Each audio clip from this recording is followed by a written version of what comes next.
कैसा है तू और हमारा देश कैसा है? वैसा ही जैसा आप छोड़ के गए थे। यानी कि हम अभी भी अंग्रेजों के गुलाम हैं? नहीं, अंग्रेजों से तो हमें 1947 में ही आजादी मिल गई थी। अच्छा, तो अब तो हमारे अपने लोग देश चलाते होंगे ना? हाँ, तब तो देश काफी आगे बढ़ गया होगा। जब हमारे अपने लोग देश चला रहे हैं तो गरीबी और भ्रष्टाचार का तो नाम ही नहीं होगा। सबको बराबर हक दिया जाता होगा, किसानों और मजदूरों का अच्छा ध्यान रखा जाता होगा ना? नहीं, ऐसा तो कुछ नहीं है। तो कैसा है बताना मुझे। कैसे हमारे अपने नेता, हमारे आजाद भारत के नेता, 100 साल हो गए मुझे गए हुए, बताना। हमारे अपने नेता वो तो अपनी जेबें भरने में लगे हुए हैं। आने वाली 7 पीढ़ियों को नहीं बल्कि 700 पीढ़ियों को ना कमा कर खाना पड़े उस चीज के इंतजाम में लगे हुए हैं। तो तुम लोग क्या कर रहे हो और हमारे देश का युवा क्या कर रहा है? हम लोग तो इंस्टाग्राम पर रील्स देखने में बिजी हैं। यानी कि हमारी कुर्बानी का देश के लोगों पर कोई असर नहीं पड़ा। देश के लोगों में कोई देशभक्ति नहीं, कोई देश प्रेम नहीं।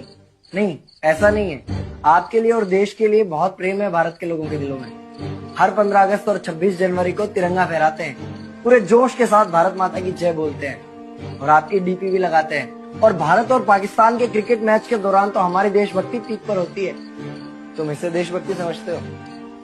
तो फिर क्या है देशभक्ति? अगर तुम्हारी देशभक्ति समाज को सुधारने में, गरीबों को अच्छी शिक्षा या बराबर का हक नहीं दिलाती तो कोई काम की नहीं है तुम्हारी देशभक्ति। भ्रष्ट नेताओं और सरकार के खिलाफ आवाज उठाओ, लोगों को एकजुट करो।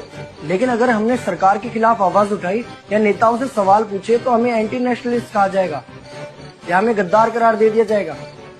तो डरता है। 23 साल का था मैं जब अंग्रेजों ने मुझे फांसी पर चढ़ा दिया। मुझे तो आतंकवादी कहा गया था। अगर अब नहीं जागे तो ये देश सोता रहेगा। ये सरकारें, ये नेता देश को बेच खाएंगे। इस भ्रष्ट सरकारी तंत्र से लड़ो। देश को क्रांति की जरूरत है।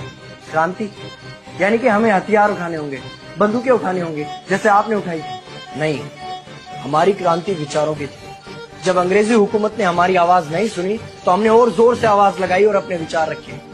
और क्रांति केवल सत्ता को बदलने तक सीमित नहीं है, बल्कि इस भ्रष्ट अन्यायी तंत्र को जड़ से उखाड़ कर फेंकना है। पर ये होगा कैसे? अपने आसपास से शुरुआत करो। जो भी तुम्हें भ्रष्ट नजर आए उसके खिलाफ आवाज उठाओ, एक्शन लो। तुम्हारे टैक्स का पैसा नेताओं की जेब में जा रहा है, हिसाब मांगो। अपने वोट का सही इस्तेमाल करो, लोगों को जागरूक करो और इस देश को आजाद करवाओ। इंकलाब जिंदाबाद, इंकलाब जिंदाबाद। कैसा है तू और हमारा देश कैसा है? वैसा ही जैसा आप छोड़ के गए थे। यानी कि हम अभी भी अंग्रेजों के गुलाम हैं? नहीं, अंग्रेजों से तो हमें 1947 में ही आजादी मिल गई थी। अच्छा, तो अब तो हमारे अपने लोग देश चलाते होंगे ना? हाँ, तब तो